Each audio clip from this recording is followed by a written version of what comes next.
They had been inseparable for as long as anyone could remember. Keisha and Monique, friends since kindergarten, sharing secrets, dreams, and laughter.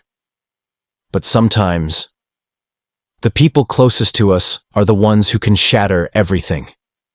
And in this story, it was a friend's hidden envy that would try to destroy a marriage, only for God to intervene at the perfect moment. Keisha and Monique grew up in the same neighborhood.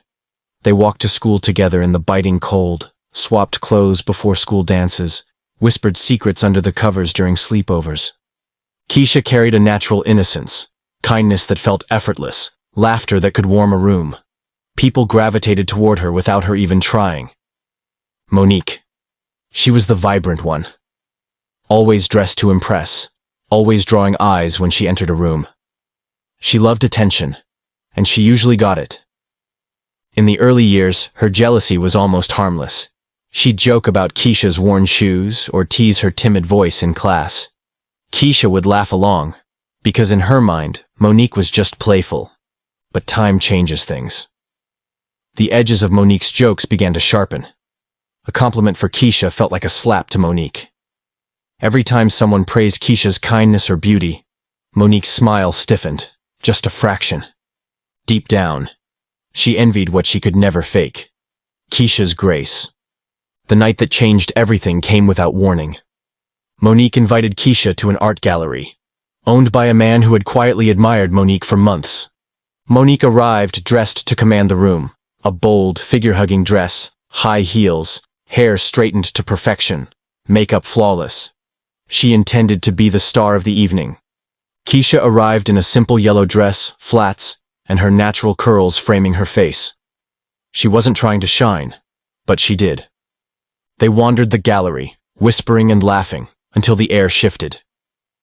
David walked in, tall, confident, handsome. The kind of man who seemed to draw attention without effort. Monique nudged Keisha. "I like him.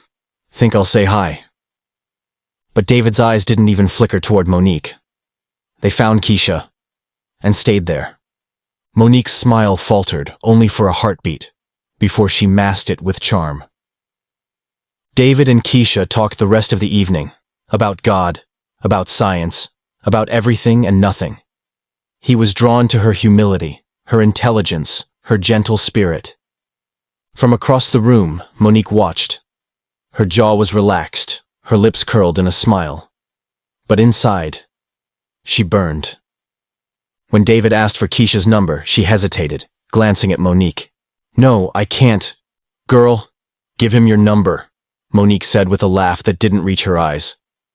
Keisha did. The drive home was quiet. "Are you sure you're okay with this?" Keisha asked. "Totally," Monique replied too quickly. Then, with a smirk, "You two are perfect, even if he is a little out of your league." Keisha laughed, believing her. Weeks turned into months. David and Keisha's relationship deepened, genuine connection rooted in mutual respect and shared faith. Monique noticed every little thing. How David's gaze softened when Keisha spoke. How his laughter came easier with her. How her quiet kindness seemed to draw him like gravity. The pang in Monique's chest grew colder. When David proposed, Keisha prayed for clarity. Monique tried to shake her confidence. "Marriage isn't easy. What if he's not the man you think? I just don't want you hurt." But Keisha felt peace. She said yes. The wedding day was perfect. Monique stood as maid of honor, dressed in a gown that demanded attention, heels clicking against the church floor. She smiled for the cameras, but every time someone's eyes drifted to Keisha's serene beauty, a new crack formed in her heart. That day, Monique made a silent promise to herself. She would not be overlooked again. A few months later, needing a temporary place to stay, Monique moved into Keisha and David's home. At first, she was the perfect guest, cooking, cleaning, laughing with them at dinner.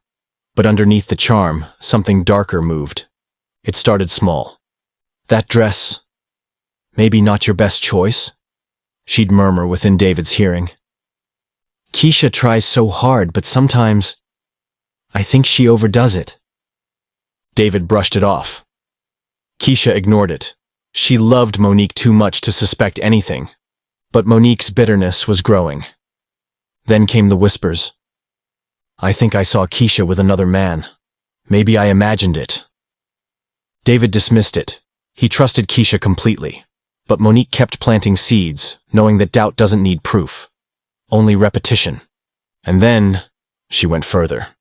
Photos, staged, cropped, manipulated, showing Keisha with another man, a hand on her arm, a smile too close. David's heart sank. He asked Keisha to leave while he sorted things out. Keisha stood in the doorway, suitcase in hand, and prayed silently. Lord, protect my home from the enemy I didn't see coming. While Keisha was gone, Monique moved in on David's life, cooking, folding his shirts, watching movies beside him, leaning closer during scary parts. Every gesture calculated. But David began to feel off. Something about her presence didn't feel right. Then one afternoon, Monique left her computer unlocked. David saw the notification, opened the messages, and there it was. Emails arranging to pay men to fake closeness with Keisha, instructions for how to pose, how to frame the shots, Photoshop files on the desktop. Every cruel detail laid bare. David confronted Monique. She denied, then accused, then crumbled into rage. But the truth was out. He called Keisha.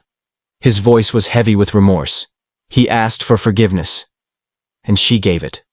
Because her faith had taught her to leave vengeance to God. The Bible says, those who dig a pit will fall into it. Monique's life became proof. The spotlight she craved was gone. Her reputation in ruins. Friends distant. Relationships short-lived. The pit she dug for Keisha had become her own grave.